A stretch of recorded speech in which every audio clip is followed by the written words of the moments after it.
garder la standing ovation pour tout à l'heure, mais c'est bien de l'avoir en tête. Bienvenue en tout cas à cette rencontre organisée dans le cadre du Festival des Chefs-Op en Lumière. C'est un festival qui existe maintenant depuis 8 ans, c'est la 8e année cette année, et vous pouvez voir des tas de films, il y a des tas de rencontres qui sont absolument épatantes, dont celle d'aujourd'hui. Et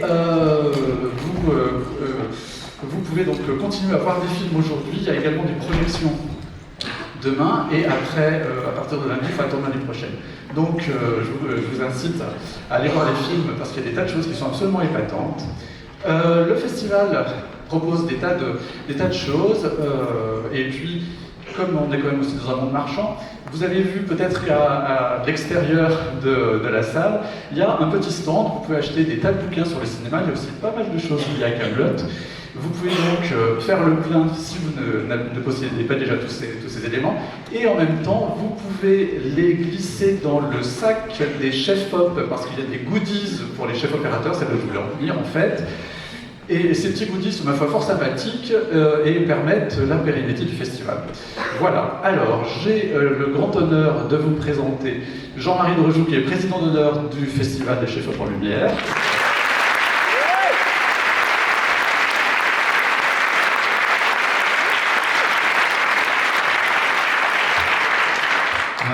Bonjour, merci d'être là. Et puis merci au festival.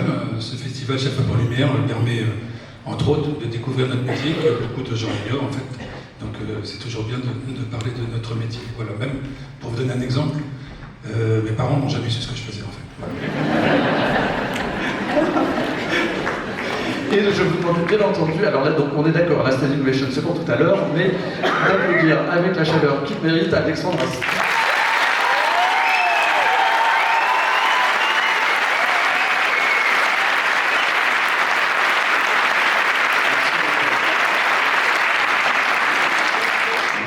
Merci d'être là, comme disait Jean-Marie, pour découvrir pour certains ou continuer de découvrir le métier de chef opérateur. Moi, mes parents savent ce que je fais, mais parce que je fais la même chose qu'eux, donc forcément c'est rapide. Mais pour autant, Jean-Marie a tout à fait raison, c'est très agréable. Je ne sais pas si, juste comme ça pour un petit tour, levez la main ceux qui sont pros de l'image ou du cinéma. Oui, bah on en a quand même, il ne faut pas dire de conneries. C'est bien, voilà, ce sont des métiers qui sont très mystérieux. Quand on voit un film, surtout quand c'est une comédie en France, on pense qu'on est tous en train de se marier. En fait, on travaille beaucoup. Je n'ai pas dit qu'on s'emmerdait, on travaille beaucoup avec beaucoup de plaisir. Mais il y a beaucoup de travail, les équipes sont très riches, il y a beaucoup de talents et d'artisanat différents pour arriver à faire tout ça. Même un film qu'on n'aime pas, il y a autant de travail sur un film qu'on n'aime pas qu'un film qu'on aime.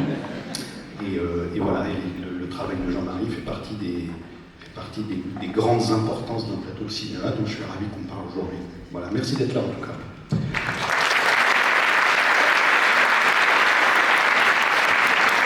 Alors je vais commencer par une petite digression, puisque vous nous faites l'amitié d'être là cette année, vous auriez dû être là l'année dernière, et vous n'avez pas pu. À cause d'un... Ça commence, les reproches commencent. C'est pas du tout un reproche, au contraire. On est heureux de vous savoir ici, de savoir que vous tenez votre parole. Mais je voudrais savoir, le plan que vous avez tourné l'année dernière, que vous n'étiez pas là, est-ce qu'il est dans le film? Mais je ne sais même pas si c'est pas Audrey Fleurot dans une baignoire, hein, si elle serait pas... on l'aurait pas si on était venu au festival. Voilà. Non, c'est pas vrai. C'est un film. En fait, il n'y aurait pas la Dame du Lac. C'est ça, il n'y aurait pas la Dame du Lac. Parce qu'on a tourné Audrey Fleurot sur un fond bleu pour pouvoir après l'incruster. Alors je vais vous laisser son numéro de téléphone. Si vous voulez gueuler, allez-y. Ouais, c'est de sa faute si nous avons dû vous faire faux bon l'année dernière et on s'en excuse encore. Mais c'était pour tourner. Et en même temps, c'est peut-être un mal pour un bien, puisque l'année dernière, vous n'auriez pas pu présenter tous les éléments que vous pourrez nous présenter aujourd'hui. Ah oui, on est arrivé, oui, avec Jean-Marie, on arrive avec plus de choses à vous montrer, plus de making-of, plus d'essais, plus de choses qu'on a fait, voilà. Alors c'est un peu l'arrière-boutique, hein, mais bon, on est là pour parler de ça. Ah oui, absolument. Donc peut-être dans un premier temps, projeter la bande-annonce, qui n'a pas vu Kaamelott 1 voilà. Je ne sais pas si les DVD, ça va en frontière, vous pouvez vous les procurer. Qui n'a pas vu Kaamelott 2 bah, ça fait encore du public à venir. Tout va bien. J'en profite pour vous dire que les DVD, Blu-ray, etc. sont sortis le 26 février, c'est ça? Oui, il y a quelques jours. Oui, il y a quelques jours. Hein. Donc, si vous ne pouvez pas le voir en salle, et c'est évidemment bien mieux de voir un film en salle, mais vous pouvez quand même le voir par le biais de ces supports et sur les plateformes, tout ça. Alors, donc pour remettre en mémoire le tout, voilà, on a les deux bandes annonces. D'abord le petit teaser qu'Alexandre avait fait pour le premier, qui était un pré-teaser, c'est ça? Et puis après la bande annonce du deuxième. Voilà, comme ça vous met dans le bain. Donc, amis de la régie, c'est à vous.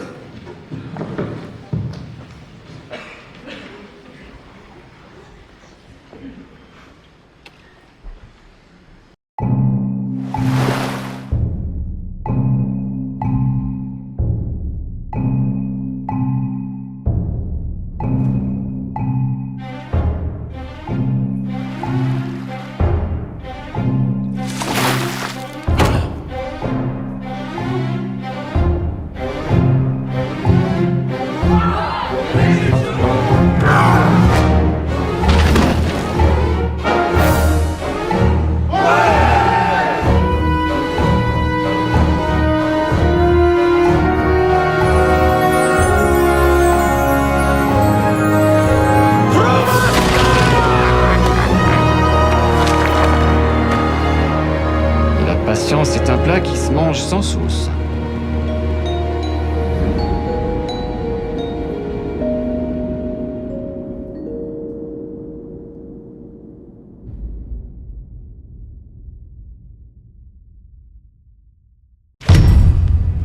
Une convocation.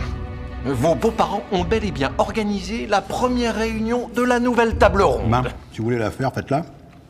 Moi, j'y vais pas. Nous sommes convoqués à la nouvelle table ronde d'Arthur Pendragon.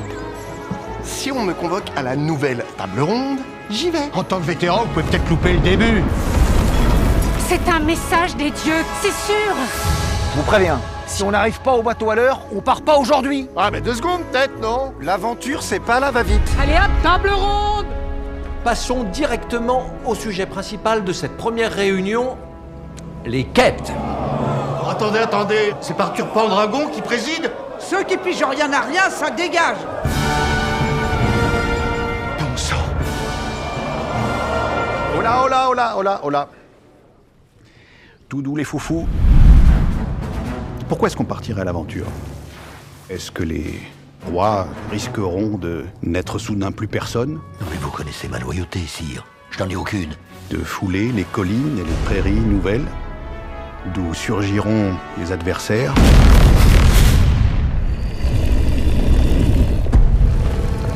Et les alliés nouveaux? Merlin! Je viens ici te trouver. Vous êtes sûr qu'on a besoin de tout ça? Père, vous m'entendez? Seront-ils des chevaliers?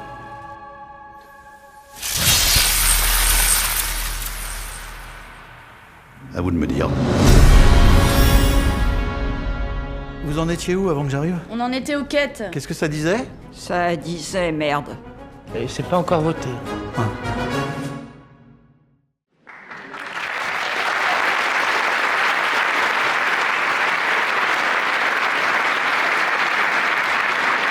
Alors, tout ce qu'on peut voir ici, on le ressent comme du plaisir, mais je vous invite à vraiment exercer votre attention sur l'image, puisque c'est vraiment ce qui va nous intéresser aujourd'hui. Et Alexandre, peut-être pour commencer, donc je ne vais pas vous refaire l'historique de Kaamelott, un petit peu quand même, puisque ça a commencé par un court-métrage, Désiré, et ensuite la série sur M6 qui elle-même a connu différentes versions, si je peux dire, en termes de durée, etc.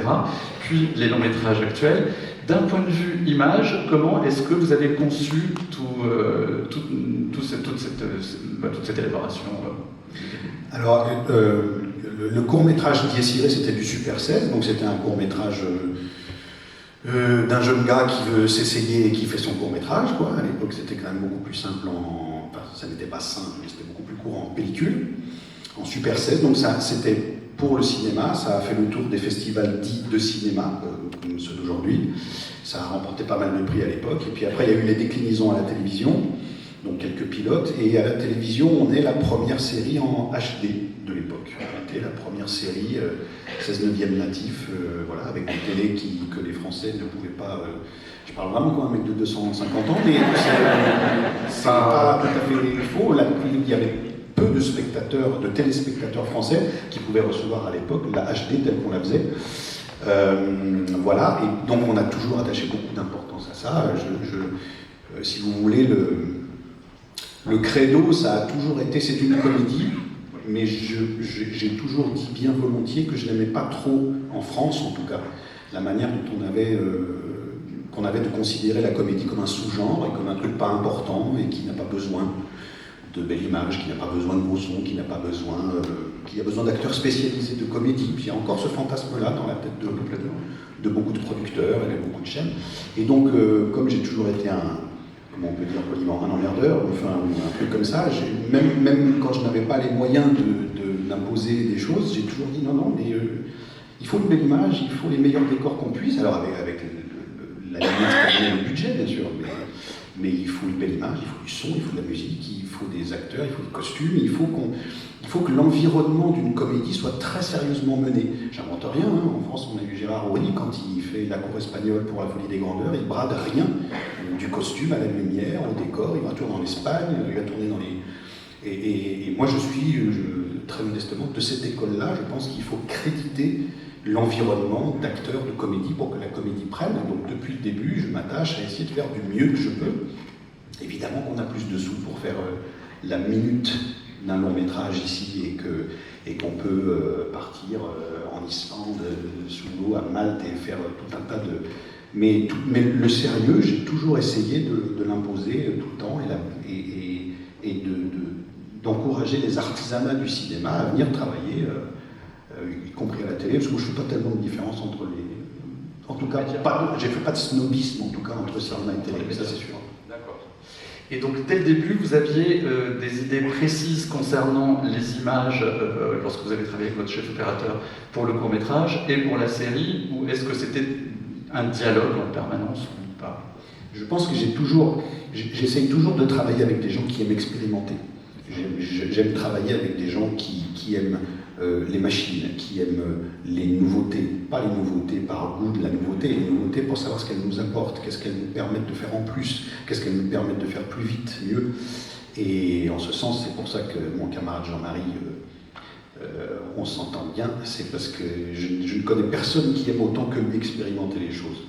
Et du coup, à chaque fois qu'on va faire quelque chose, à chaque fois qu'on va commettre quelque chose, on passe d'abord du temps à essayer des trucs. Et à se dire, ça on a envie de le faire comme ça on a envie de le faire avec telle bécane, ça on a envie de le faire avec tel objectif. Parce que je crois que c'est cette expérimentation qu'on retrouve en finalité, c'est-à-dire le goût de jouer avec les techniques, de jouer avec les machines, de jouer dans le sens de s'amuser, comme avec des Lego, c'est très très important, parce qu'on fait un métier, comme l'a dit Harrison Ford il n'y a pas très longtemps, quand on lui a remis son Grand Prix, nous avons la chance de faire un métier dont le domaine majeur est l'imagination. C'est notre métier, c'est ça. On est dans un monde d'idées.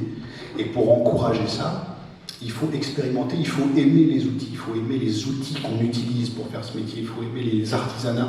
C'est ça, l'aventure du cinéma. Si on impose une idée au préalable qu'on a eue avant tout seul, moi je veux que l'image soit comme ci, je ne sais pas comment je veux que soit l'image. Ce que je veux, c'est que cette image soit le résultat d'un jeu qu'on a commis avec les gens qui aiment l'expérience. Je pense que c'est par là que je veux passer. Alors Jean-Marie, donc vous êtes arrivé vous avez emprunté la porte de Kaamelott pour les longs métrages. Comment est-ce que ça s'est passé? Est-ce que vous avez reçu un coup de fil? Comment les choses se sont produites?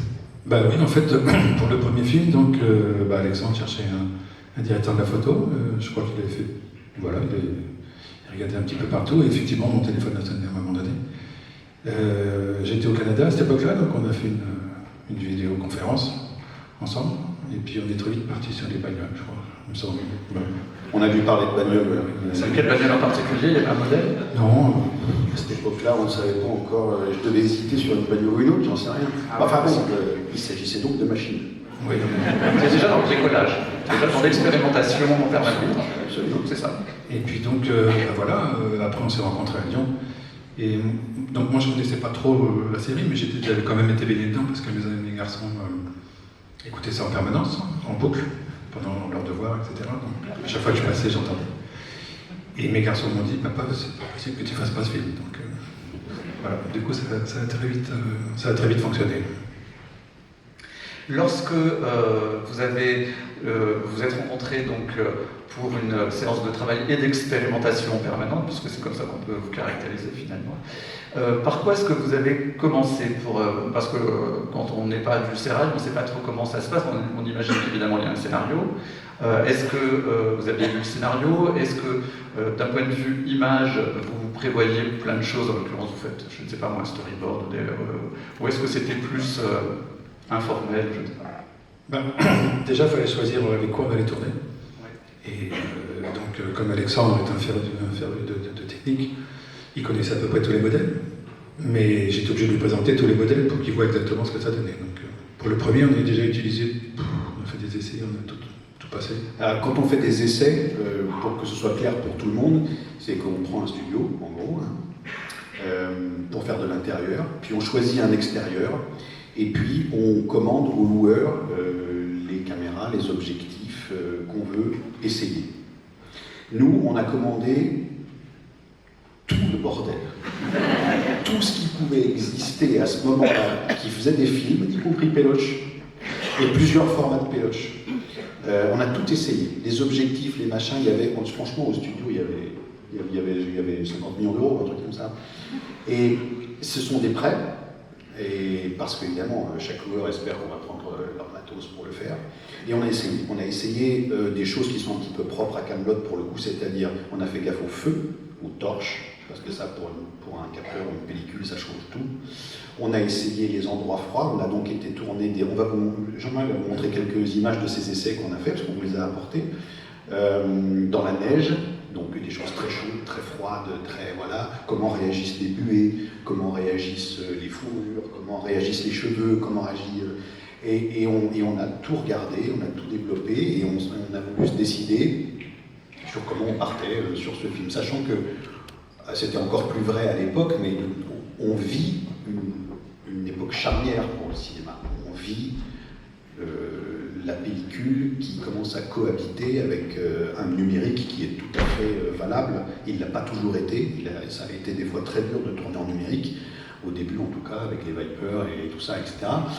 Ça commence à être magnifique, hein, on peut le dire, il y a des choses merveilleuses qui sont là depuis quelques années. Pour autant, on doit trouver son équilibre, parce qu'il y a toujours un objectif devant une caméra, il ne suffit pas qu'elle soit numérique, l'objectif, lui, c'est l'œil de tout ce qu'on va voir, et par quel œil on passe.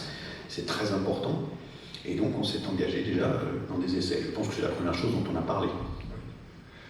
Oui, ça paraît très luxueux ces essais-là, mais en fait, moi j'essaie toujours de mettre ces essais dans le contexte dans lequel va être les films, donc avec les costumes et avec les décors. Donc en fait ils arrivent assez tard ces essais, mais c'est quand même primordial d'avoir le même environnement, parce que ça ne sert à rien de faire des essais sur un fond blanc ou à l'extérieur qui va servir à rien.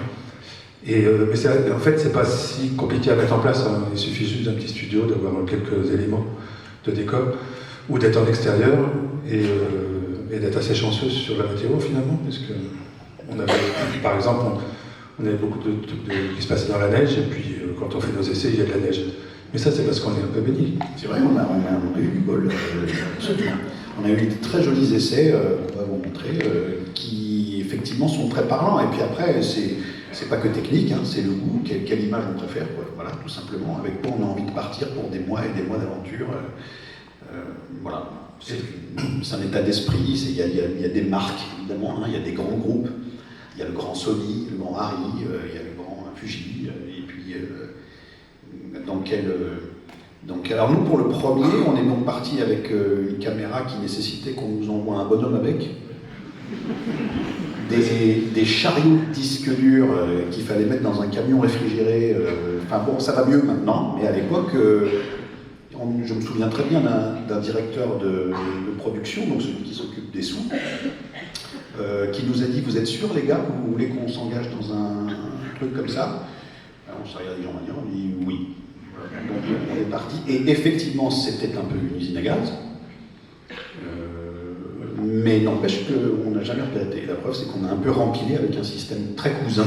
Voilà, le deuxième. Parce qu'en fait, donc la direction artistique du premier, voilà, elle était telle que vous avez pu le voir dans la première petite bande-annonce, et puis pour le deuxième, Alexandre voulait une autre texture. Tu veux un peu présenter ça comme ça en fait. C'est vrai. En fait, le premier film, il était, comment pourrait-on dire, à le revoir, je trouvais l'image un petit peu chirurgicale, peut-être un peu trop précise, un peu trop... on avait un immense capteur de l'Alexa 65, donc, qui sont donc 3 capteurs de 35 comme ça collés bout à bout, qui fait une énorme surface d'image comme ça, avec une précision diabolique, mais une précision pratiquement contre laquelle il faut lutter. Il faut casser cette image. Alors évidemment, il y a tout le système de filtre physique devant la caméra, mais pour autant, je trouvais que cette image n'avait pas été assez abîmée. Elle n'était pas assez en douleur, quoi. Elle était peut-être trop tout de suite là. Mais par contre, j'adorais cette caméra. On voulait tous les deux repartir avec cette caméra 65, mais voilà, on s'est posé la question pour le 2 de savoir comment est-ce qu'on pouvait taper un peu sur ce capteur pour qu'il peine, qu'il soit un petit peu plus à la peine pour nous donner tout ça.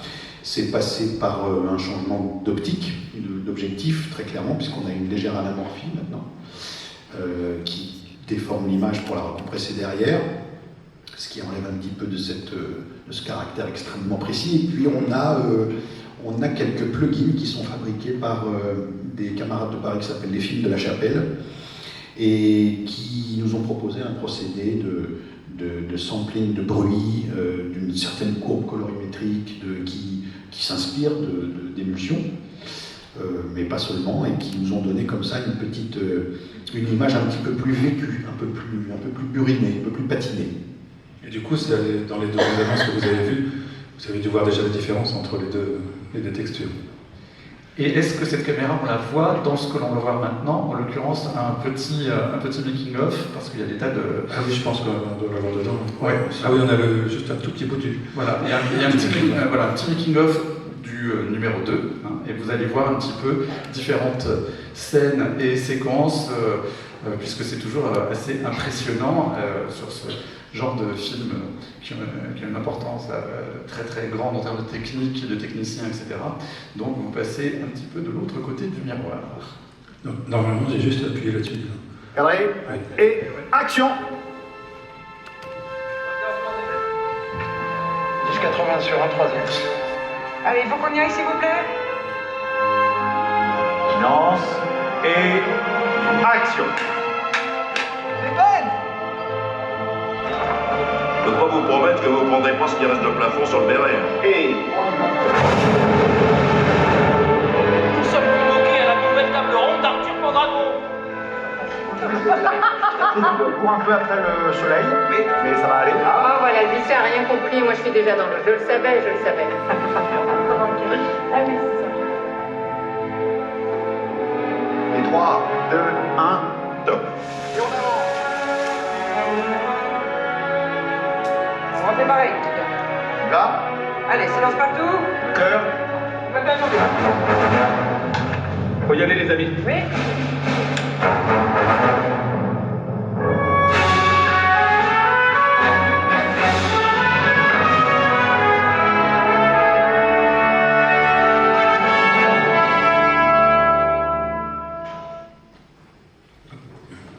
On aurait pu se regarder ça en fait, mais... Bon. La caméra comme ça est grosse, mais elle n'est pas hyper impressionnante. Bah, il y a un engin quand même. Hein. Ah bah ouais. Oui, c'est une grosse caméra. Alors pendant qu'on tournait, ils ont sorti la même caméra. La nôtre, elle faisait 11,5 kg. Oui. La nouvelle, elle en fait 3. Oui. Mais elle n'était pas sortie. Non, elle fait 165. Elle fait 3 kg avec les mêmes capacités. Ouais. Oui. C'est devenu un petit cube un peu à la manière d'une Arri 35, sauf que c'est une 265. Comment il l'appelle 65 Oui, 265, ouais, c'est ça. 265. Avec les 3 capteurs et tout, oui. Tout ce qu'il faut. Et l'autre est plus fabriqué de toute façon. D'accord. En fait, vous aviez dit, alors je reprends mes notes parce que à propos des outils, qu'il faut aimer les outils avec lesquels on travaille, car ce sont les outils qui nous inspirent. Donc, déjà, dans ce que vous avez dit, c'est assez net. Et donc, même s'il y avait moins de camions réfrigérés, d'après ce que j'ai compris sur le deuxième volet, vous avez souhaité donc, travailler malgré tout avec la même caméra. Est-ce qu'il y a eu des discussions autour de tout cela, ou est-ce que c'était évident? Bien sûr qu'il y a eu des discussions, parce qu'elle est plus chère. Et qu'elle... Non, mais elle est plus chère qu'une caméra cinéma un petit peu courante. Et non seulement ça, mais en fait, elle fournit un flux de données qui est plus cher à traiter.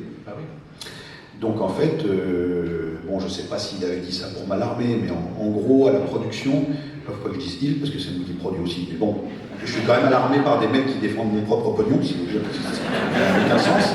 Mais pour autant, il m'avait dit que c'était un tiers de plus qu'un tournage classique. Je ne sais pas si c'est exactement vrai, mais effectivement, sur des budgets comme ça, un tiers de plus, c'est énorme. C'est gigantesque, un tiers de plus.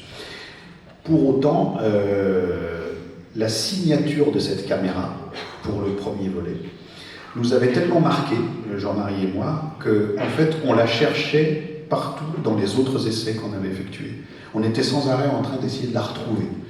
Pourtant, on a essayé une Vénus 2, on a essayé de très jolis cailloux devant, on a essayé tout plein de choses très inspirantes, mais il nous manquait cette signature de ce capteur qui a une open gate, un ratio de 2:11 comme ça. Pour ceux qui comprennent, c'est une caractéristique qui n'est pas commune, c'est une caméra qui a sa signature, pas simplement technique et simplement dans des débits et tout, parce que les nouvelles caméras ont des capteurs Super 35 qui fournissent autant de pixels, si on veut parler technique. C'est pas du tout ça. C'est une histoire de rapport, pour ceux qui font de la photographie, je ne sais pas s'il y en a, c'est quasiment un rapport au moyen format en fait.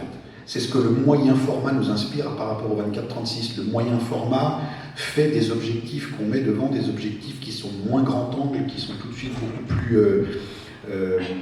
on peut aller moins dans les extrêmes des optiques, mais par contre on a cette noblesse de profondeur de champ, cette noblesse de flou, de bokeh, comme on dit, j'aime pas ce mot-là, mais il est utilisé, qui a une particularité moyen format de la photo, et on était amoureux de ce truc-là, et on n'arrivait pas à la retrouver dans des machines qui sont magnifiques pour autant, et avec lesquelles on peut faire très bien. Mais vraiment spécifique. Oui, vraiment. C'est incomparable, comme vous aviez dit. Et en plus, quand on a fait nos essais, donc pour le deuxième, à chaque fois qu'on essayait autre chose, on revenait quoi, sur celle-ci. Et moi, et puis Alexandre aussi, on était quand même des passionnés aussi d'argentique, donc on a aussi essayé le 35 mm, bien sûr. Et puis on a été jusqu'à faire le Super 16. On a même essayé le Super 16. Ouais. Mais on était très attirés par le 35 mm, ça nous plaisait bien. Mais là, c'était encore plus cher que le 65. Ah oui. Oui, c'est vrai. Oui, pour un film comme ça, c'est compliqué. Alors que c'était tellement simple de tourner en pellicule avant. Maintenant, quand on a des budgets conséquents, c'est plus compliqué de tourner en pellicule. C'est-à-dire que avant, quand c'était la norme totale, vous pouviez aller par exemple dans un pays comme l'Islande, et vous saviez que n'importe quel loueur à côté pouvait vous dépanner, pouvait vous réparer des choses, pouvait faire... Là maintenant, si vous êtes totalement en pellicule, dans certains pays ou dans certains contextes, vous vous retrouvez fragilisé parce que vous êtes plus seul qu'avant. Alors que qui n'a pas aujourd'hui un corps de mini LS ou de n'importe quoi, enfin, il y en a partout, des corps numériques. Là, tourner en pellicule maintenant, c'est plus dangereux. Voilà, il faut vraiment être très sûr de soi. Et alors après, ce qui nous arrêtait aussi, c'était le flux de cette caméra qui est conséquent à stocker. Donc ça nous arrêtait un petit peu parce qu'on est quand même, on fait des éco-prod et compagnie, donc on fait quand même attention. Et il s'est trouvé qu'il y avait un nouveau système qui permettait de réduire le flux. Donc ça nous a aussi permis de faire des choses. C'est vrai, ils ont changé le codec entre la caméra 1 et 2. Enfin, c'est la même caméra, mais ils ont changé le codec interne qui permettait c'est quasi 40%. Hein. La même matière filmée sans aucune perte et toujours en RAW perdait 40% de la place qu'elle tenait. Parce que nous, en plus de ça, on tourne 2 grands longs métrages d'un coup et il faut tout garder. Puisque la post-production, les rushs de la parties sont encore dans le studio en entier. Ce qui fait que je crois que les deux films, les deux parties côte à côte, pour ceux qui aiment bien l'informatique, je crois que ça représente quelque chose comme 280 Tera ou un truc comme ça. Donc 280 Tera, évidemment, qui doivent être prêts pour la matière brute, puis la matière étalonnée, puis la matière truquée, et puis le CGI. Donc ça demande une place absolument colossale, et évidemment que ça influe sur les budgets. C'est une grande décision à prendre quand on se lance là-dedans. Alors, d'un point de vue organisationnel, il y a des micros qui sont dans la salle. A priori, si vous voulez poser des questions, n'hésitez pas. Alors, c'est vrai qu'il y a des termes qui sont très techniques, donc on ne peut pas tout vous expliquer, mais on essaiera d'être le plus clair possible. En tout cas, sentez-vous libre de lever la main, j'essaierai de vous repérer. Comme ça, vous pourrez vous exprimer autour de l'image de ces films. Ah oui, alors justement, on va regarder les premiers tests. Tu peux les introduire. Ouais. Donc c'est muet, donc vous avez coupé le son, Rémi. Merci. Donc ça, j'ai pris les premiers essais qu'on a fait. Je vais c'est parti. Donc pour ceux qui ne connaissent pas, en bas, vous avez le nom de l'objectif. Donc 65 prime, c'est sa marque, et 80 mm, c'est la focale. Donc ça, c'est les premiers essais qu'on a fait pour le premier. Je les ai mis parce que comme ça permettait de voir un petit peu les choses. C'était à peu près dans la même décor. Donc on avait pris 4 copains comédiens, ou 4 ou 3, je ne me souviens plus combien ils étaient. Voilà, une peau de bête dessus. Une peau de bête.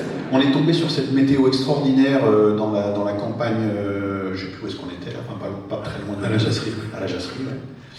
Et on est tombé sur ces arbres givrés là, et donc c'est un très bon moyen de savoir comment réagit une caméra à toutes ces nuances de blanc, parce qu'évidemment le numérique, il faut qu'il se distingue dans toutes les nuances qu'il est capable de faire dans des couleurs proches, pour pas nous faire des aplats, pour pas faire des groupes de cubes, etc.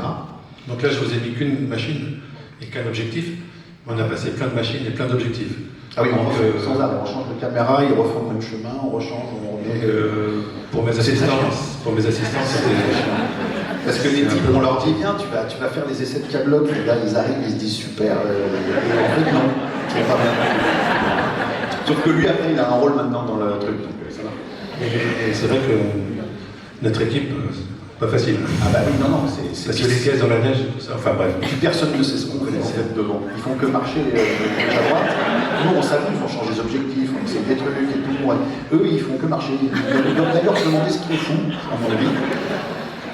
On va vous montrer la même chose. Non, voilà, ça c'est ce qu'on montre plusieurs fois, c'est ça? Oui. Voilà. Donc ça c'est pour le deuxième. Et donc il y a les indications en dessous là. Donc ça c'est notre Arri Alexa 65. Qu'on a déjà. Et déjà on a déjà mis d'autres objectifs. Tout à l'heure c'était des objectifs sphériques, c'était des carrossés d'Hasselblad. Et là maintenant on a des Hawk 65 Vintage.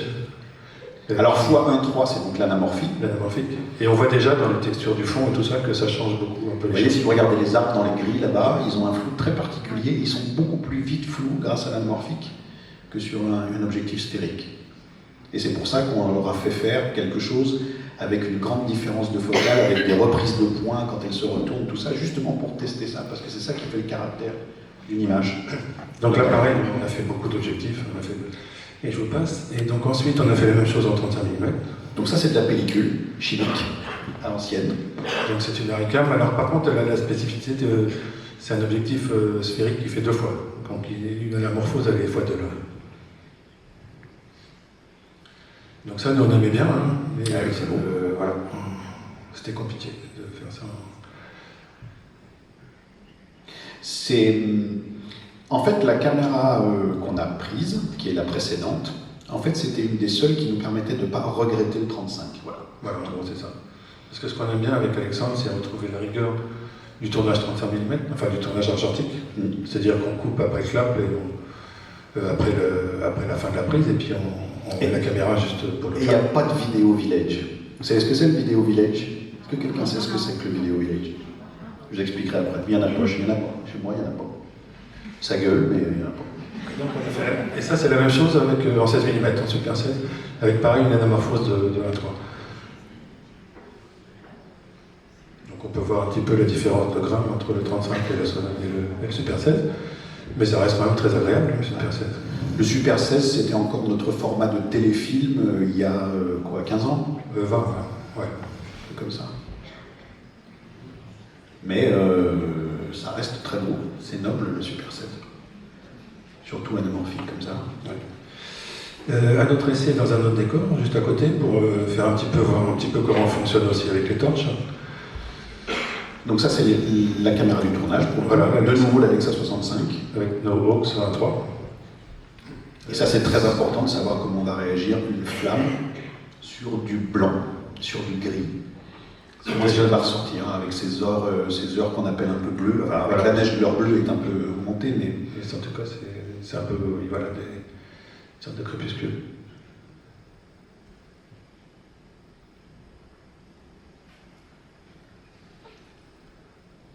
Voilà, après tous les essais qu'on fait, ça nous prend la journée à regarder, bien sûr. Ah bah bien sûr, et puis pour choisir. Et puis après, tellement de temps pour choisir. Et donc là, tous ces essais, ça c'est donc en 35 mm. Donc tous ces essais-là, c'était déjà pour juste choisir déjà la caméra et nos objectifs. Et puis après, on est passé à notre truc en laboratoire pour justement prendre les plugins. Évidemment, puisque donc en numérique, on peut effectivement jouer sur les plugins et tout ça. Mais sur la pellicule, il y a tout le travail de laboratoire, c'est-à-dire les propositions chimiques que peuvent donner un laboratoire de pellicule avec un tirage plus comme ça, plus comme ci, plus pris dans tel esprit, plus... voilà, c'est pas le même boulot, mais effectivement, rien n'est fait au jour du tournage, hein, tout peut être transformé, tout peut être altéré a posteriori. Et la même chose avec le 16 mm.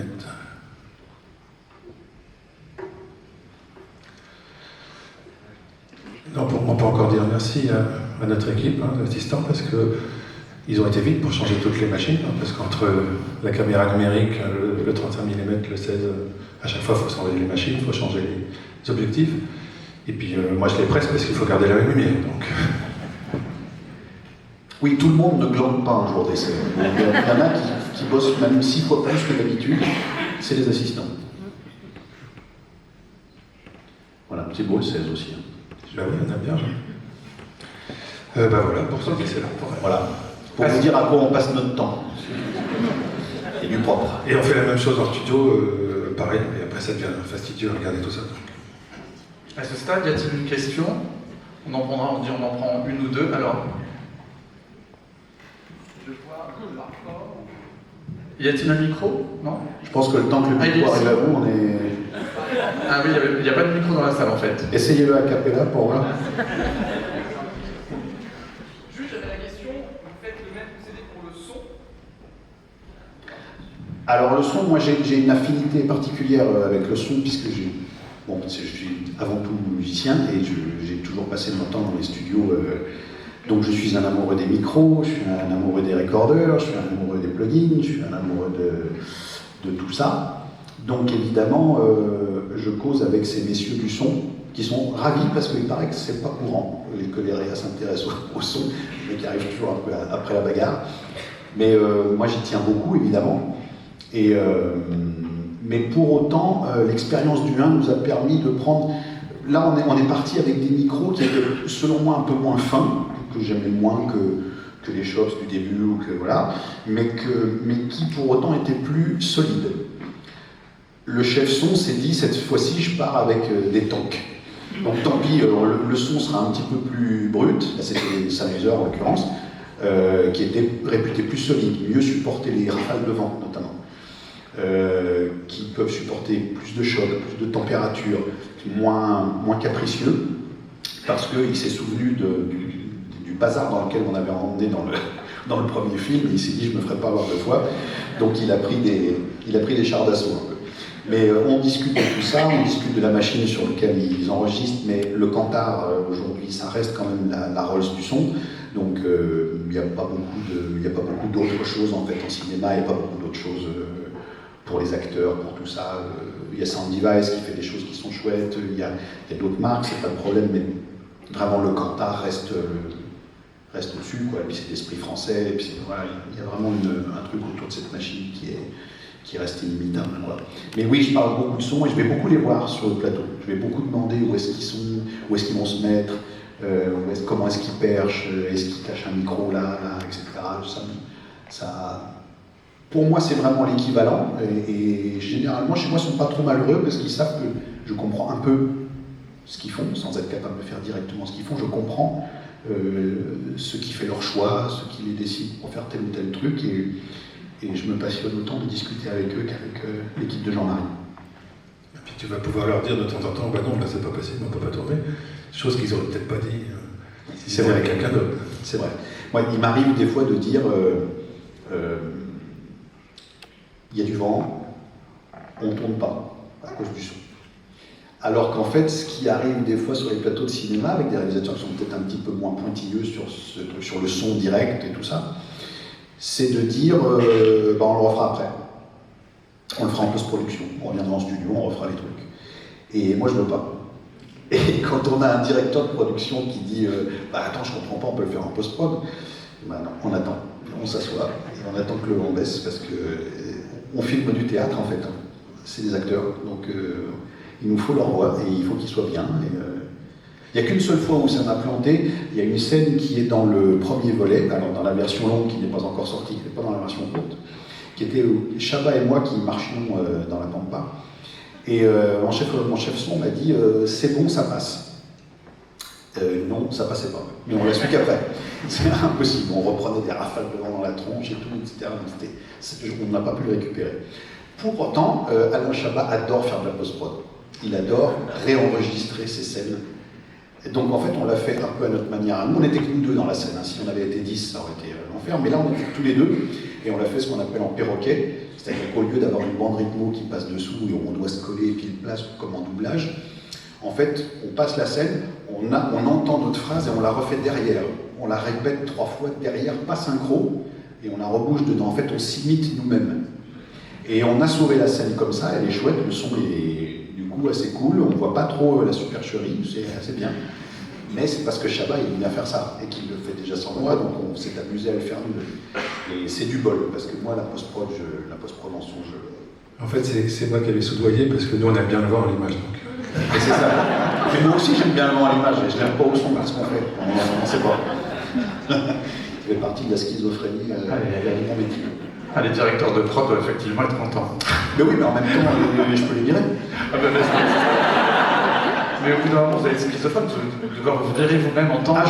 je dépense mon propre... Je me ruine en direct pendant que je tourne. Mais ça, c'est extrêmement rare, enfin, en tout cas, parce que, effectivement, la post-production est souvent très, très importante au son. Est-ce que c'est aussi lié à votre formation initiale, puisque vous n'êtes pas sans savoir que Alexandre Astier a commencé au conservatoire relativement jeune et a donc une oreille particulière qui va jusqu'à vous offrir la possibilité de composer et de diriger l'orchestre des musiques de vos films. En fait, alors je devrais pas dire ça dans un festival de chef opérateur, c'est un coup à se faire crever les pneus, mais je crois beaucoup... On dira pas que vous êtes garé.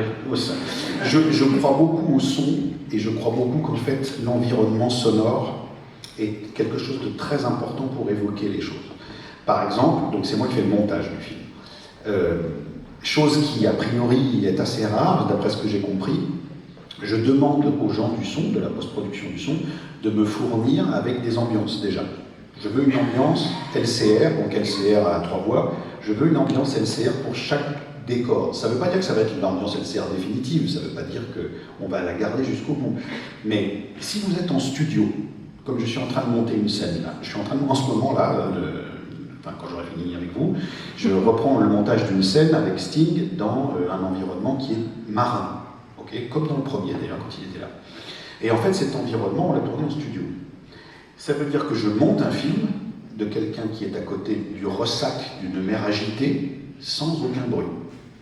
Le mec parle et il y a le même silence que maintenant ici. Évidemment que je sais qu'on va mettre la mer après, qu'on va recréer les oiseaux, les mouettes et tout ça, et que ça va être très bien, sauf que ça ne m'évoque rien. C'est-à-dire qu'il peut y avoir un enchaînement de répliques entre Sting et un autre acteur qui me paraît pas bien, je l'aime pas, je trouve qu'il est trop sec, je trouve que ça va pas. Mais parce qu'en fait c'est la mer qui manque. Si jamais je la mets, la mer, cette réplique fonctionne, parce qu'ils sont quelque part. Quand on est en studio, on est nulle part d'un point de vue du son.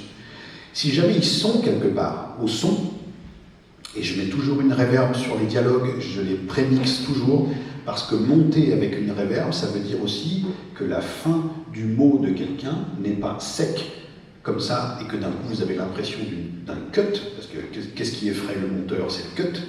Il veut faire passer des cuts comme non-cut, et pour que ça passe, il faut que ce soit lié.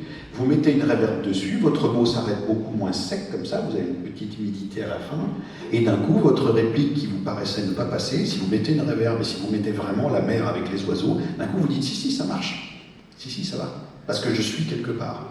Donc je suis très chiant sur le son ici, parce que voilà, je pense qu'un environnement sonore est presque plus évocateur que l'image. Et une belle image, en fait, il faut qu'elle soit soutenue par un décor sonore, pour être quelque part, encore une fois. C'est beaucoup plus simple de suivre un film en coupant l'image qu'en coupant le son. Si vous coupez l'image, vous pouvez comprendre ce qui se passe. Si vous coupez le son, vous ne comprenez rien. Aujourd'hui, hein, pas sur les films muets. Suivez-moi un peu. Jean-Marie, tu as quelque chose à ajouter? Est-ce que cette fois, ça agit sur ton travail sur le... Ah non, ce qui est toujours fascinant pour notre métier à nous, c'est parce que justement, quand je travaille avec Alexandre, je sais que le son a une importance primordiale, donc je vais lui faire attention aussi. Et puis quand je travaille par exemple avec Jean-Jacques Hano, on s'entend pas sur le plateau, l'ingénieur du son fait une dépression. Mais voilà, c'est... Parce qu'on met des ventilateurs, on met plein de trucs. Mais ce qui va pas empêcher de faire des films meilleurs que les miens, hein, donc attention, je suis en train de me défendre, tout va très bien. Vous parliez tout à l'heure du village, je sais pas quoi, village sur le plateau. Ah, Video Village. Video Village. Le Video Village. Oui, alors le Video Village dans le cinéma d'aujourd'hui, et surtout depuis l'avènement du numérique, c'est un endroit où on met un écran, une télé, quoi, en gros, avec l'image de ce qu'on est en train de tourner, et puis des sièges devant souvent, enfin je sais pas si tu as vu souvent, qui permettent aux visiteurs du plateau ou à ceux qui ne sont pas immédiatement requis sur le plateau, de suivre ce qui se passe et de commenter, et de dire « Ah là, ça j'aime bien, ça j'aime pas, ça machin ». Et en fait, il se trouve que nous venons d'un cinéma qui ne marchait pas comme ça avant, puisque la seule personne sur un plateau qui pouvait deviner ce à quoi l'image pourrait ressembler plus tard, quand la pellicule serait développée et traitée, c'était le chef opérateur. Il n'y avait que lui qui savait ce que l'image donnerait. Il avait un petit retour, c'est-à-dire une petite caméra qui est collée sur un côté de la vraie caméra, qui nous donne une image très approximative et qui aide les gens à cadrer et à savoir ce qu'on fait. Mais personne ne commente une image sur le plateau. Personne ne commentait une image, personne ne venait voir pour savoir si son maquillage n'était pas comme si. Alors ça pour les pros, ça a quelques avantages, ils peuvent regarder leur truc. Mais ça ouvre un monde incroyable qui est tout le monde commente quelque chose qui n'est pas fait, qui n'est pas fini, qui n'a pas de rythme, qui n'a pas de son, qui n'a pas d'étalonnage, qui n'a pas de CGI, et tout le monde est à ça, machin, etc. Et moi je crains beaucoup ça. Donc en fait chez moi on tourne un peu comme si c'était une caméra numérique, il n'y a pas de vidéo village, personne ne peut s'asseoir devant un écran pour regarder ce qui se passe.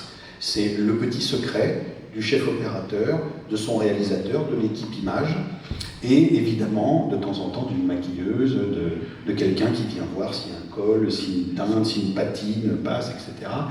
On collabore avec les chefs d'équipe, mais l'image, chez moi, c'est très secret, c'est très intime, c'est pas du tout exposé à tout vent. Et puis en fait, on est très peu à savoir la continuité entière du film. Donc on n'est pas dans l'instantané d'une image. Quand quelqu'un va regarder une image sur un écran, il va regarder une image, mais il ne va pas la remettre dans le contexte du film.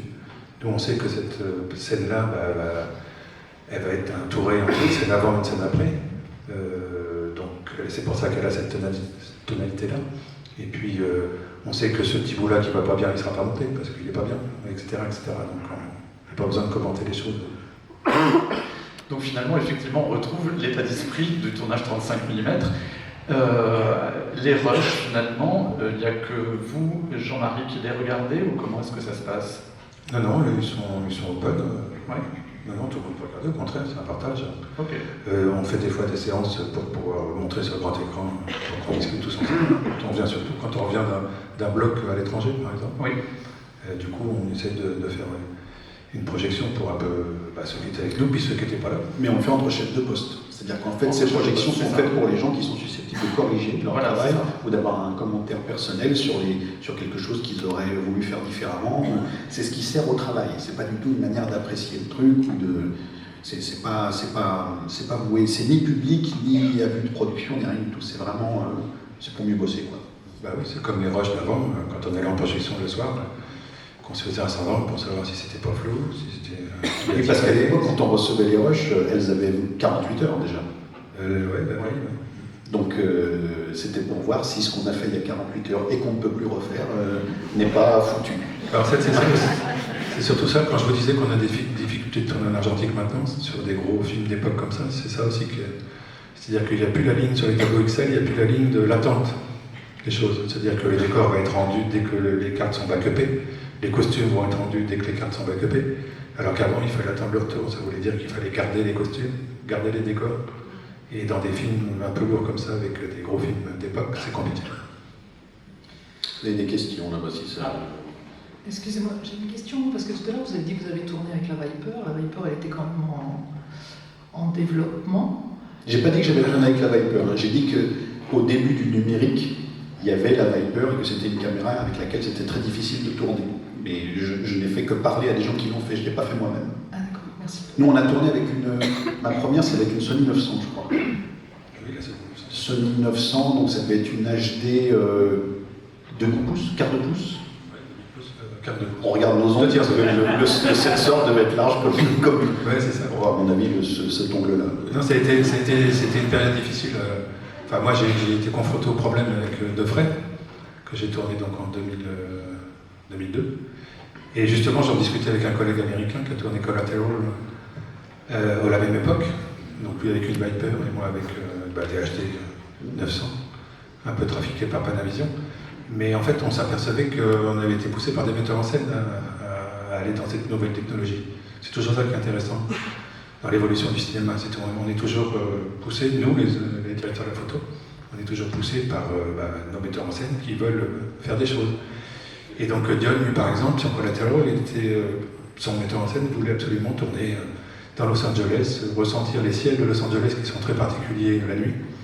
Et puis moi, de mon côté, Jean-Jacques Hano voulait absolument tourner avec du numérique pour avoir 50 minutes d'autonomie avec les animaux. Donc vous voyez deux problématiques différentes, mais qui amènent à chaque fois la même... et d'essayer de faire avancer la technologie un maximum pour que les films soient quand même tout à fait corrects, ce qui n'était pas évident à l'époque. Et à partir de là, on a passé 10 années un peu compliquées, et puis à partir du moment où notre capteur est devenu comme nos photogrammes avant, d'un seul coup, on s'est senti un peu plus confortable. Mais moi, j'ai connu l'époque où les 900, on n'arrivait pas à leur faire tout ce qu'on voulait non plus, hein, les torches, les basses lumières. Et j'arrivais des fois sur le plateau de la série Kaamelott, il y avait 6 Japonais. Il y avait des mecs de chez Sony qui étaient arrivés par le dernier avion pour bouger les... J'ai rien contre les Japonais, ils sont très bien. Mais je veux dire, on en était là, c'est-à-dire qu'il fallait bouger les courbes de colorimétrie et de comment on dit, c'est parce que déjà tu avais l'exigence d'avoir une excellente des choses, parce que sinon... Bah oui, mais le truc c'est que j'ai aucune lumière artificielle, en tout cas à l'écran dans ce que je fais, donc en plus de ça, il faut que ça réagisse bien, et c'est sûr qu'au début du numérique, c'était... Et donc on avait des ingénieurs chez Sony que je retrouvais sur le plateau le matin en train de trafiquer les cartes pour essayer d'obtenir un peu plus d'électricité sur le bas du spectre, un peu moins en haut. C'était... Ah non, on a défriché, hein, ça va mieux maintenant. Oui. C'est un peu le Graal finalement, l'image idéale. Oui, c'est ça, absolument. Y a-t-il une autre question? Un ami là. Alors on va en prendre deux là. Ok. Alors, Pierre, allez-y. Ah, il y a quelqu'un qui comprend. Alors du coup, je suis ici. Par rapport au deuxième volet, si j'ai bien compris, vous avez choisi l'Alexa 65. Et quelle série d'objectifs vous avez utilisé et pourquoi? Et donc au final, c'est comme je vous ai montré sur les essais, on a pris la série Hawks 65 Vintage. Donc c'est pas celle-là, je crois. Hein. C'est pas la Vintage qu'elle. Non, nous c'est la Hawk 74. On l'a pris parce que c'est la même année de naissance que moi, donc c'est... Voilà, c'est ça. Oui, c'est ça. Je sais pas si c'est pas la non 74, celle-là. Non, je crois que c'est celle-là. Enfin, en tout cas, ces objectifs ont une anamorphose 1-3. Ok. Donc, l'anamorphose, pour ceux qui ne savent pas, c'est quand on tourne une image qu'on compresse comme ça, donc tous les personnages et tout sont déformés, sont plus allongés.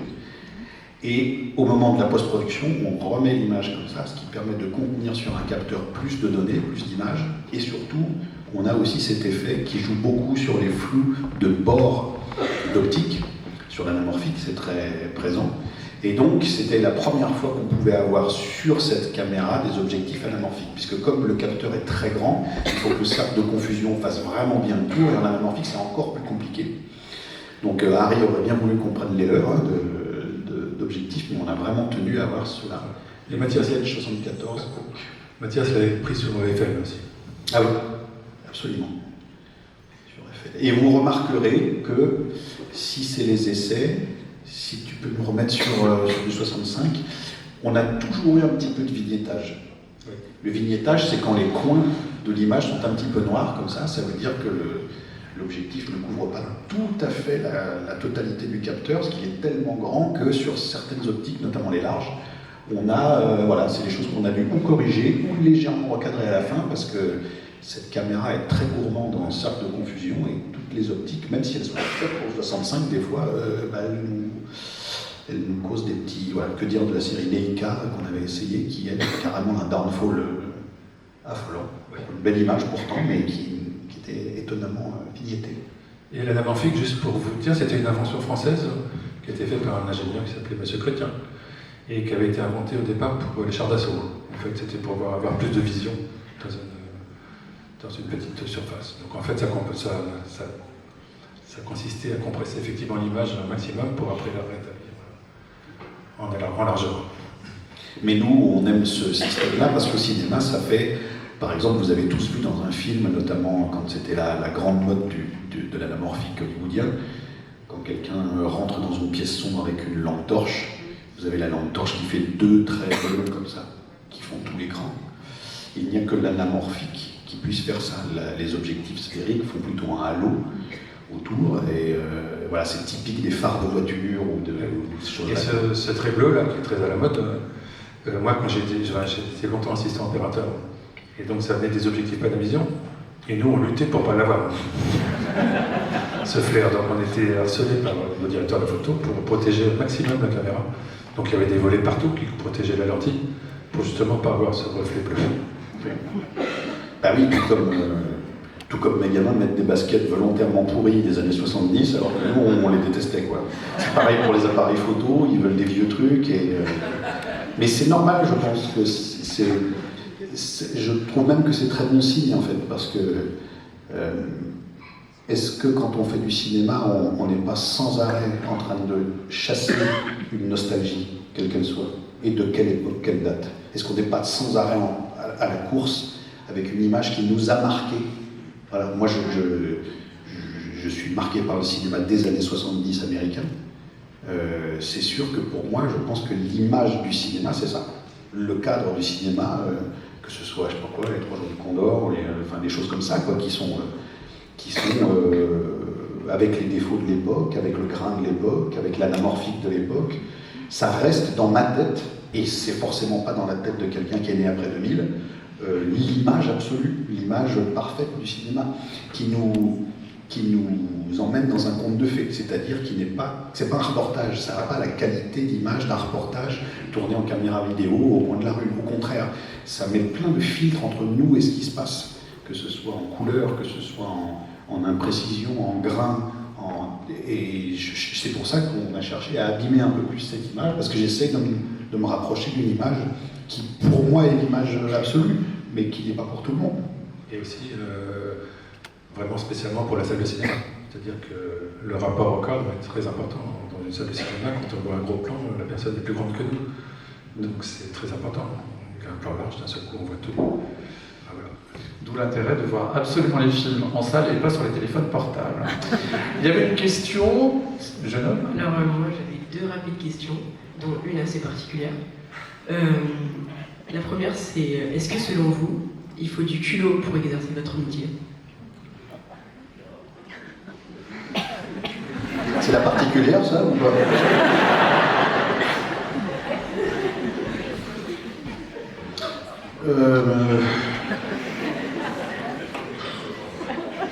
C'est pas évident de répondre, déjà parce qu'il faudrait définir culot, mais je vais essayer de...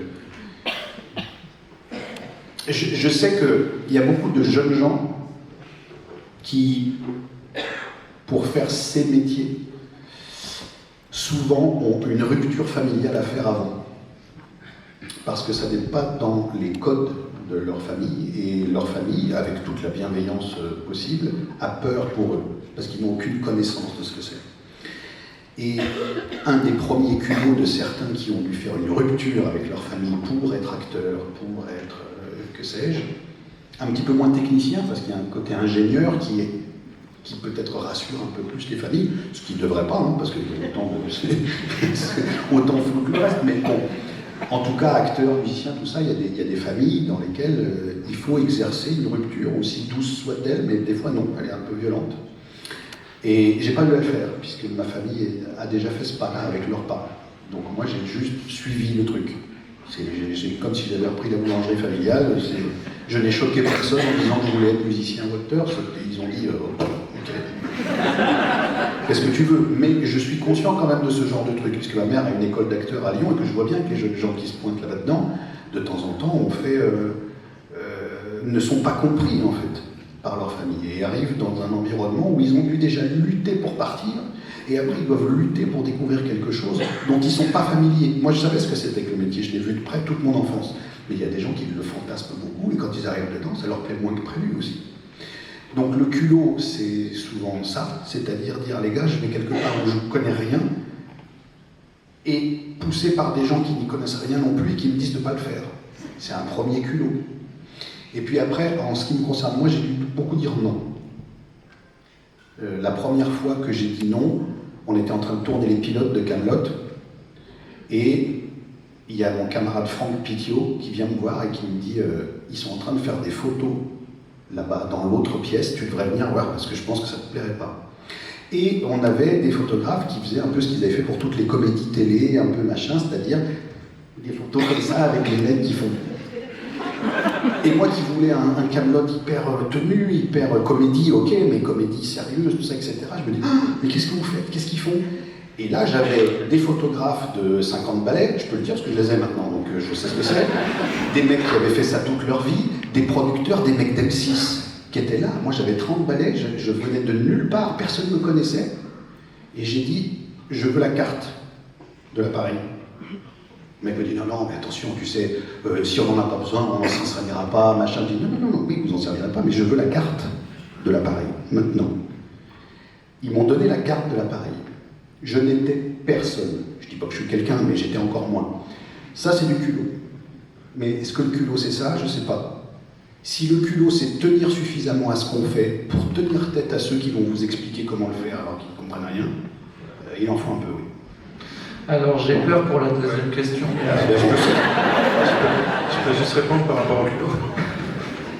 On a un deuxième exemple de culot. Moi, ce serait plus, je veux dire, faute de la passion en fait.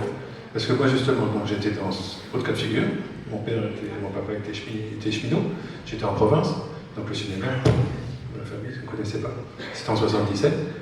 Et donc, voilà, c'est pas du culot de vouloir faire ça, mais j'étais passionné, il fallait que je fasse ça. Donc, je ne pouvais pas faire autre chose. Voilà. Cette énergie-là, elle est très importante.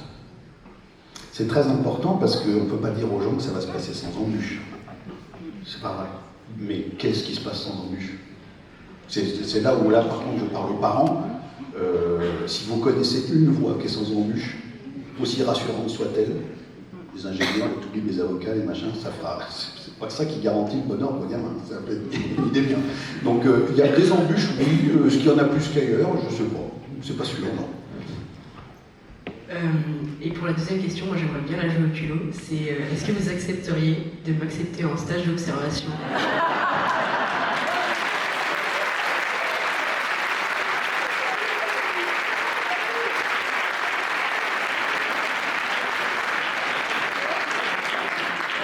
Quel âge tu as? Je vais avoir 15 ans là. Et d'observation de quoi? Qu'est-ce que tu veux observer? C'est dans le cadre de ma seconde générale. C'est pas ma question. Qu'est-ce que tu veux observer? J'aimerais bien observer votre métier et tournage, Le tournage ou la post-production? Attention, c'est sur les... Le tournage, je ne peux rien te promettre parce que je suis encore en forte post-production de la deuxième partie qui sort en novembre et je ne vais pas tourner là. Mais si la post-production t'intéresse, je m'engage devant tous ces gens-là, à ce que tu viennes au studio de post-production à Lyon, par contre, je ne vais pas le déplacer, je ne peux pas. Quand tu veux. Voilà.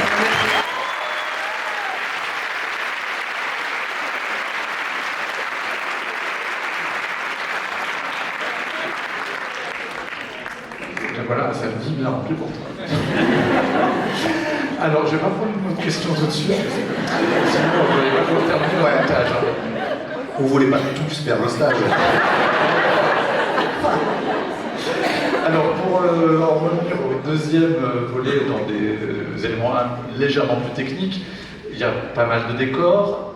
Comment est-ce que vous travaillez conjointement concernant le choix des décors? Est-ce que tout s'impose? Bon, il y en a certains qui émanent du premier volet, mais il y a eu d'autres recherches. Comment est-ce que ça se passe? Est-ce que tous les décors que vous envisagez, pas vous les avez directement, ou est-ce que c'est compliqué, vous devez vous ajuster, et comment est-ce que ça rejaillit sur le travail de l'image?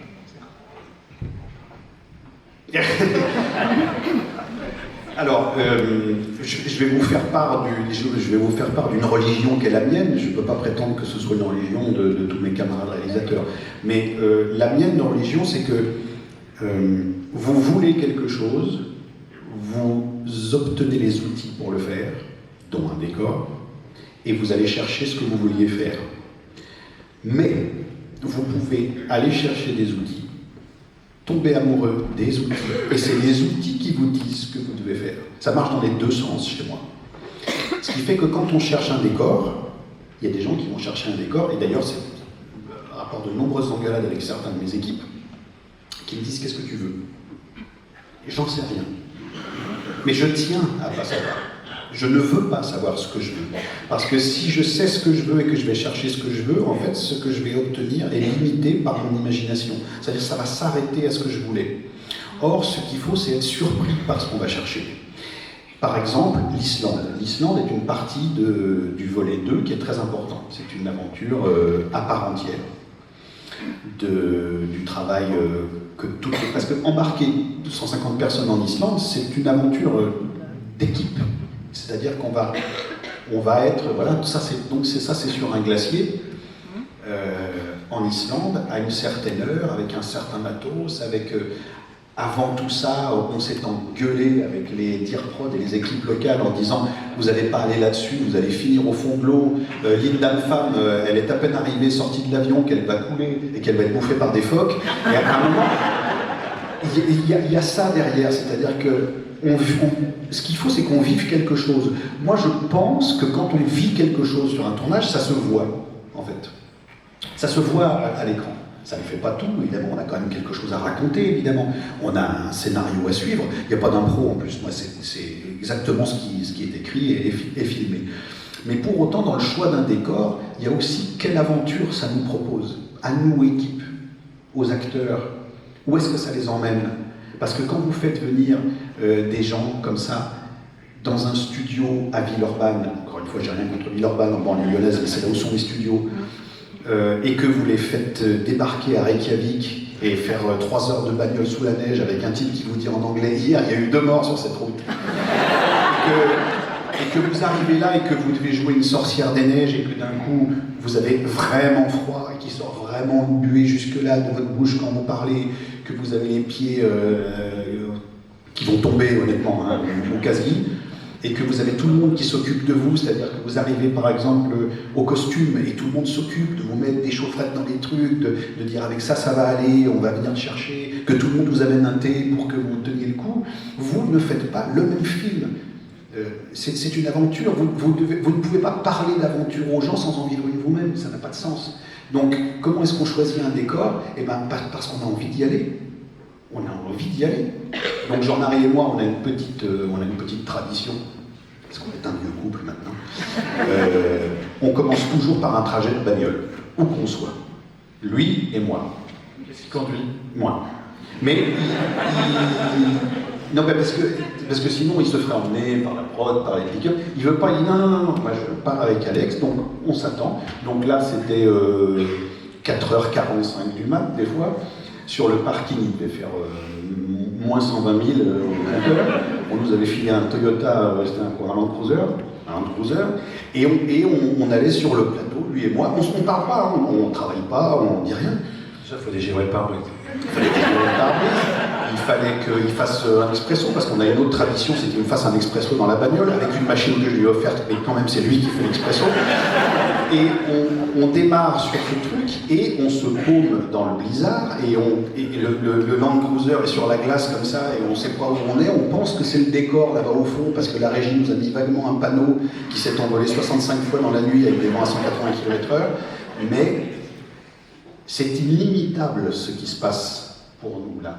Parce que chaque journée de tournage, c'est un pari à remplir. Il faut que le soir, dans la caméra, il y ait des scènes, des choses belles, des choses drôles, des choses tristes, des choses qui marchent, qui vont promettre un joli montage, ou qui vont me faire composer une musique qui va peut-être vous plaire, peut-être pas. Et ce pari-là, en fait, ça commence là. Ça commence dans la caisse.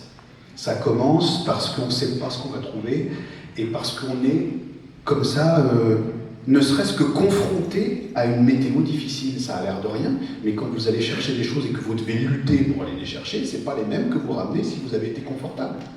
Je dis pas qu'il faut tout faire dans l'adversité, mais évidemment que ça change.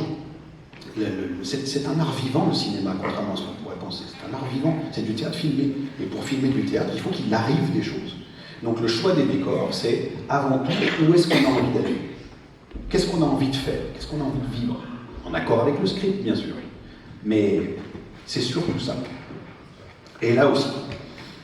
Donc ça, c'est à Malte. Alors pour la petite histoire, à Malte, vous voyez, dans quand c'est chiant, vous levez la main. Quand à Malte, par exemple, on devait arriver, et il y a une scène dans le film qui va venir plus tard, donc il faut que je vous en dise, mais pas trop, mais quand même un peu. Dans le film qui va venir dans la seconde partie, Arthur a besoin d'aller chercher quelque chose sous l'eau. Et dans le script, il emprunte une espèce de proto-scaphandre, une espèce de tube comme ça, utilisé par un pêcheur local pour descendre avec une petite vitre, enfin une vitre de l'époque, pas vraiment une vitre, un truc un peu opaque où il voit des trucs et où il essaie d'aller dans un fond, dans un haut fond.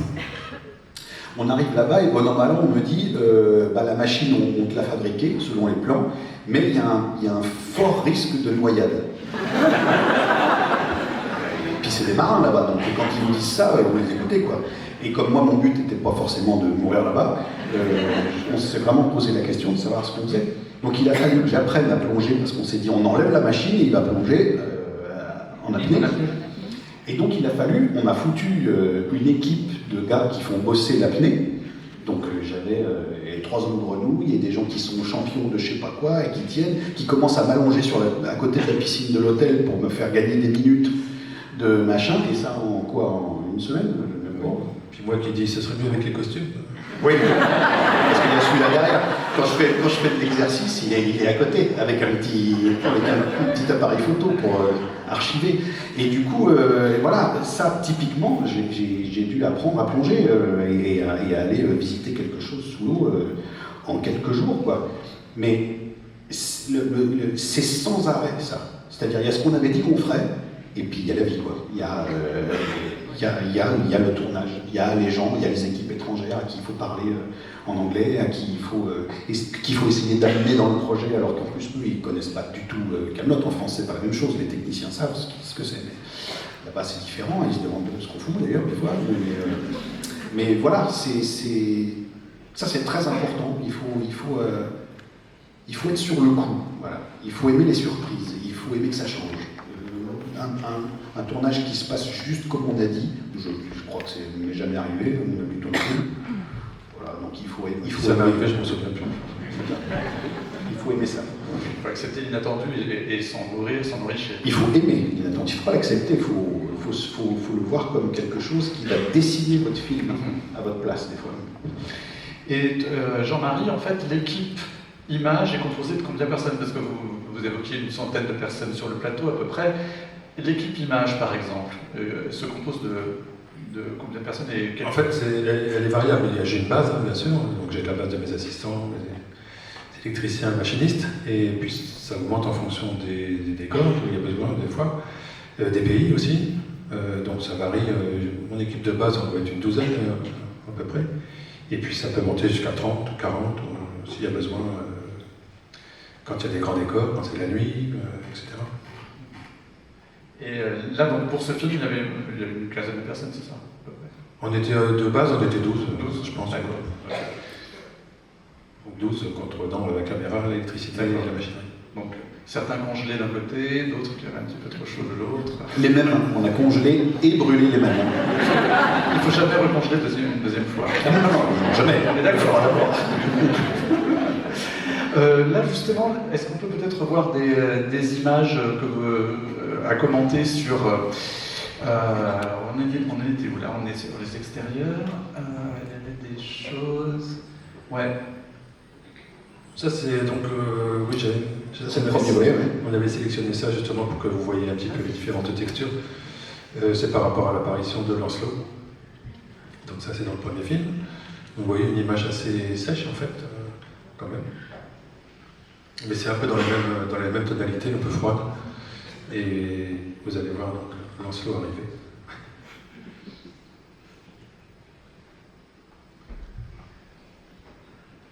Ceux qui connaissent, vous pouvez faire la post-synchro si vous voulez. La post-synchro en saxon, accrochez-vous. C'est pas facile. Comme on est à Chalon-sur-Saône, tous les défis sont acceptés. Pognon, oui, il y a eu pognon.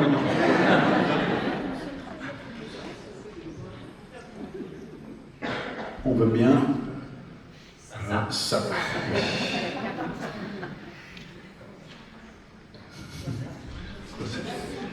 C'est chaud.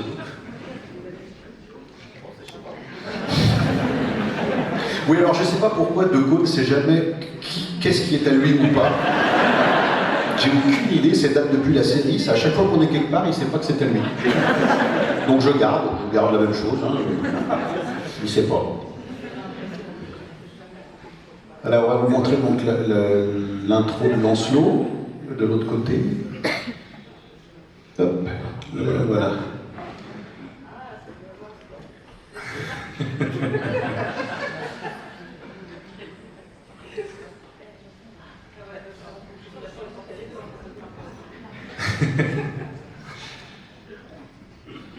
Voilà, et du coup, le Lancelot caverneux.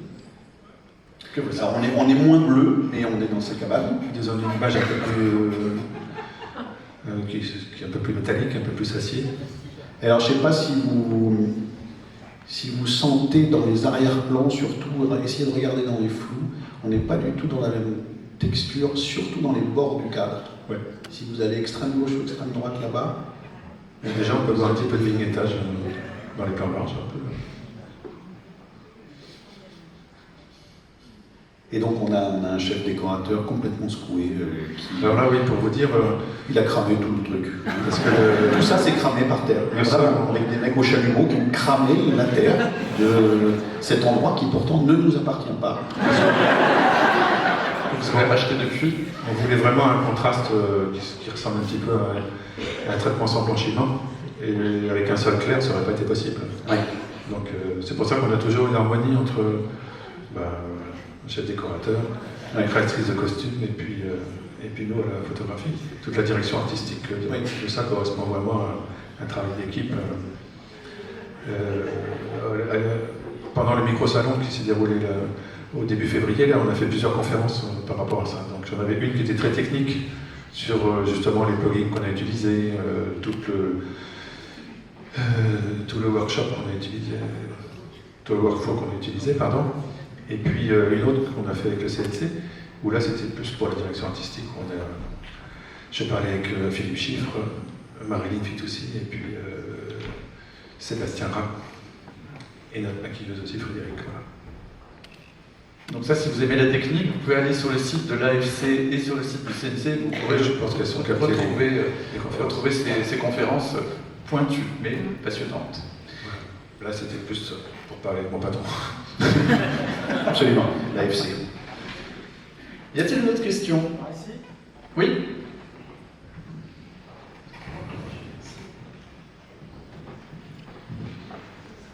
Vous faites du sport hein, aujourd'hui.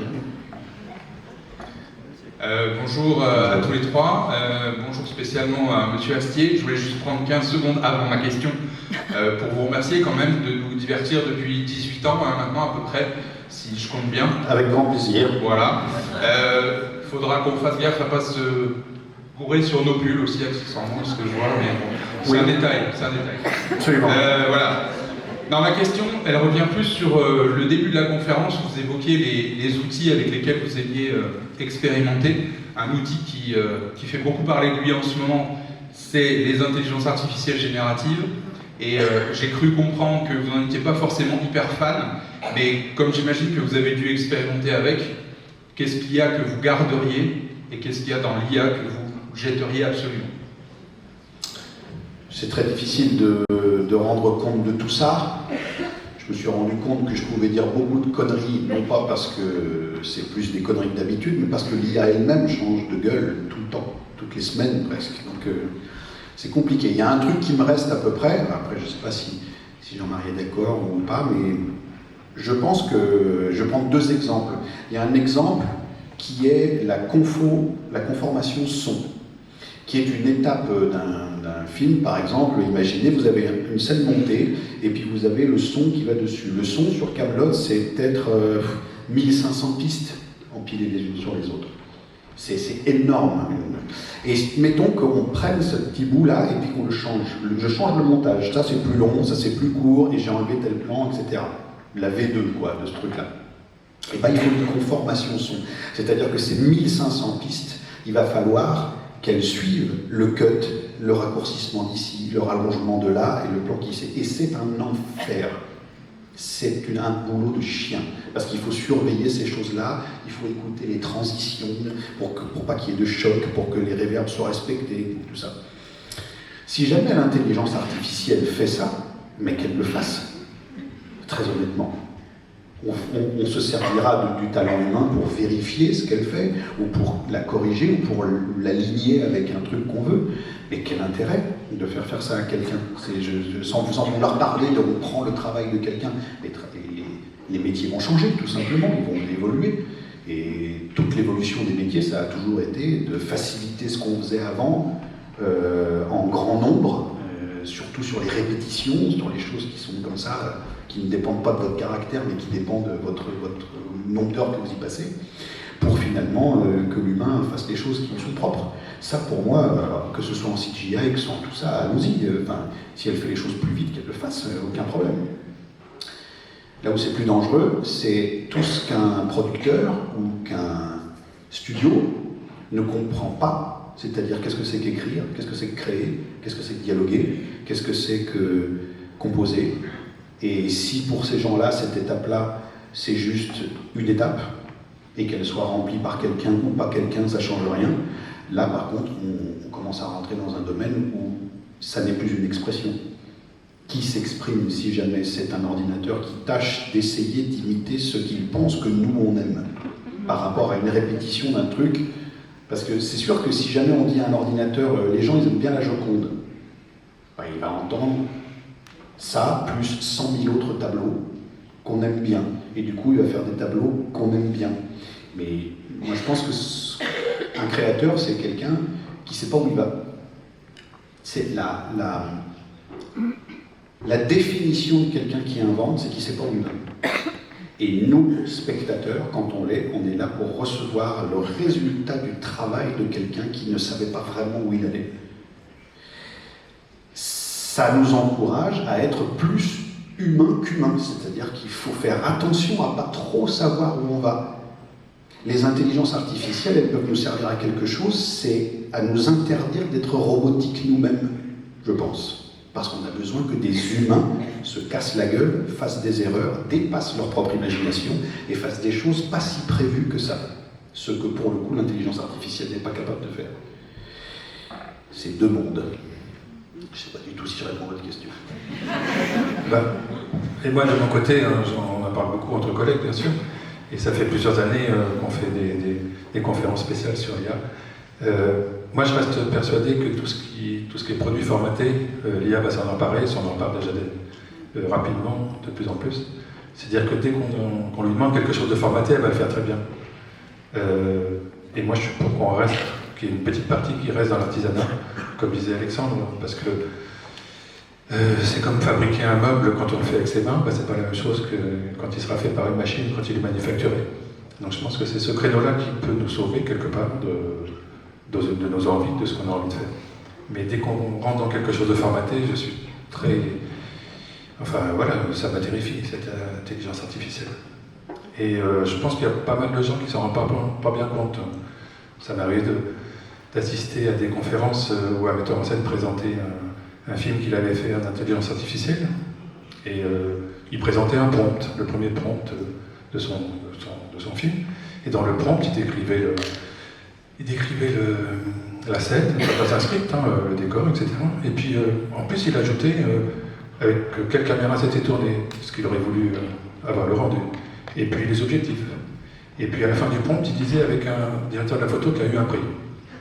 Et là, d'un seul coup, ça m'a interpellé parce que je me suis dit, ça se trouve, c'est une de mes images qui va prendre quelque part. Donc, effectivement, après, les gens, on les regarde, ça ressemble pas vraiment à grand chose, mais je pense que de plus en plus, ça va commencer à ressembler à quelque chose. Mais ce que je voulais vous dire à ce metteur en scène, c'est que pour l'instant, il pille des images à nous, mais bientôt, le petit robot, il fera les films tout seul, il n'aura pas besoin non plus du metteur en scène. Il y a un truc aussi important, bon là on peut en parler des heures, mais il y a un truc qui vient de sortir, je ne sais pas si vous avez vu cette image, mais une intelligence artificielle qui fait une fausse scène entre Brad Pitt et Tom Cruise, je crois, qui se casse la gueule.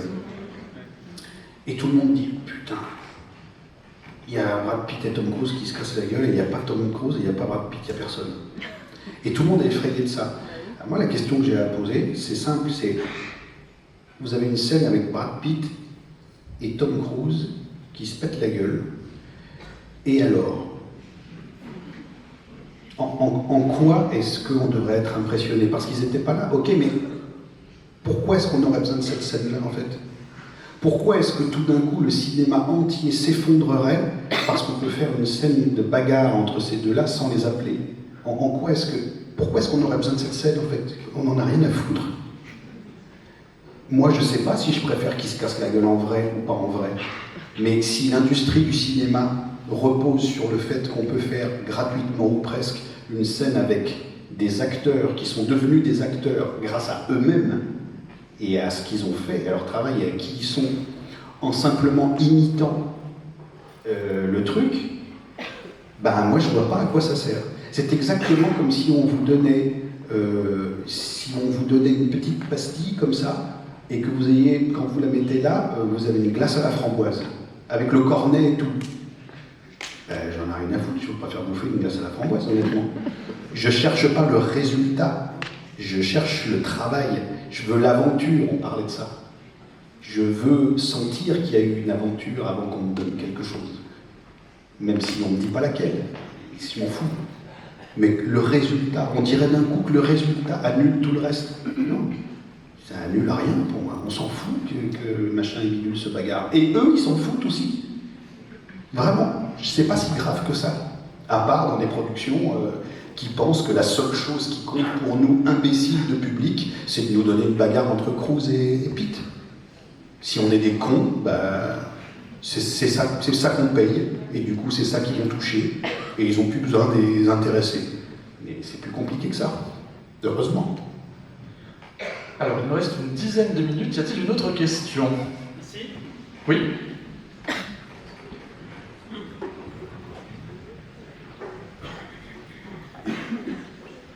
Bonjour.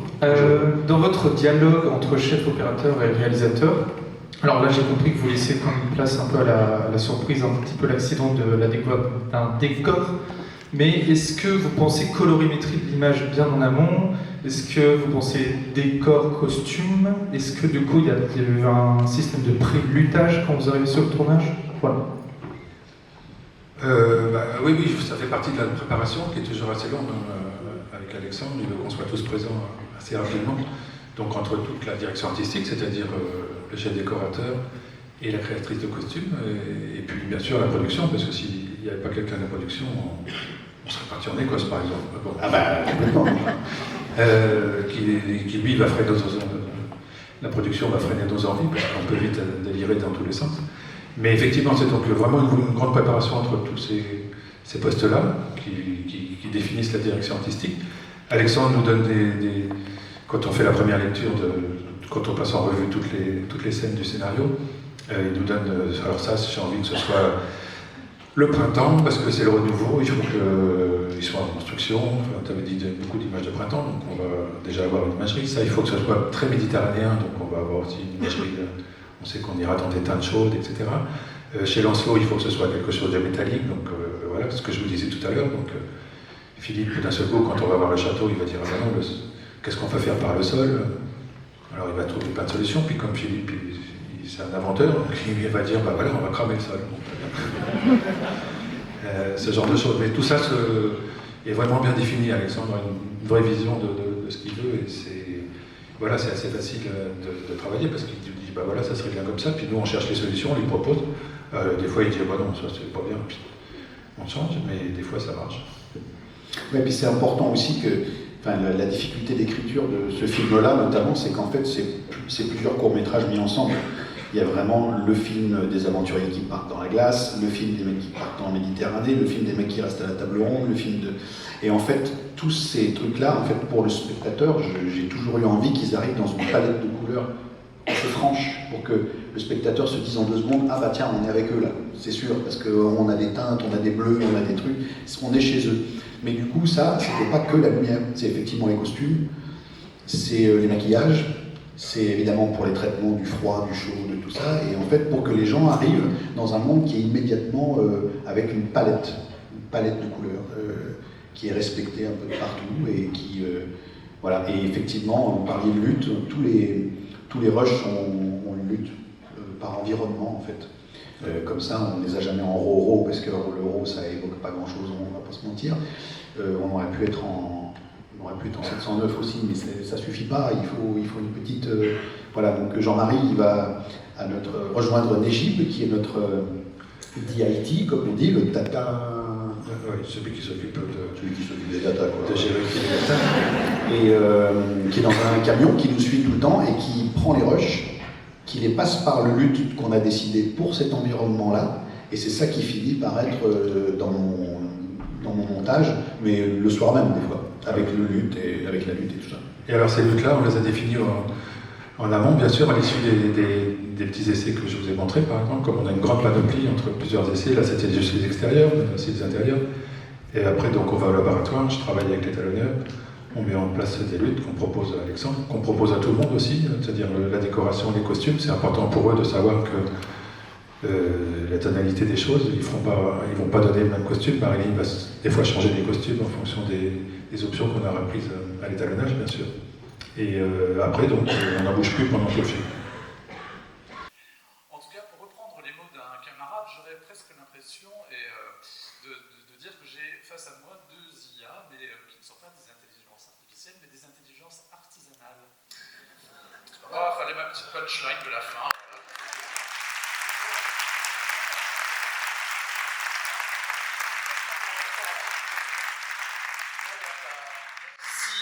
Infiniment au Festival des chefs opérateurs pour cette masterclass, parce que c'est pas une conférence, c'est une masterclass, avec Jean-Louis Drejou et Alexandre Astier. Merci à l'Espace des Arts également. Et donc, vous pouvez acheter tout ce qu'il vous faut pour cameloter, les mettre dans les petits sacs des chefs opérateurs, comme ça la boucle est bouclée. Oui, tu voulais dire? Non, je disais juste une longue vie au festival, parce qu'il faut quand même savoir que c'est le seul festival qui parle des directrices et des directeurs